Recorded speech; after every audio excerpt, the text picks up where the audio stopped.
చిగురాకుల లేఖలు రాసి చిరుగాలి చేతికి ఇచ్చి ఎప్పుడోనే పంపించాను నువ్వు చూడలేదా? నా మనసే పడవగా చేసి కలలన్నీ అలలుగా చేసి ఎప్పుడోనే పంపించాను నిన్ను చేరలేదా?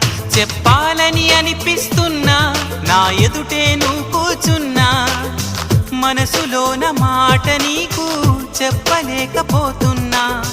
చెప్పకుండా ఓ క్షణమైనా ఉండలేకపోతున్నా. ఎలా చెప్పనం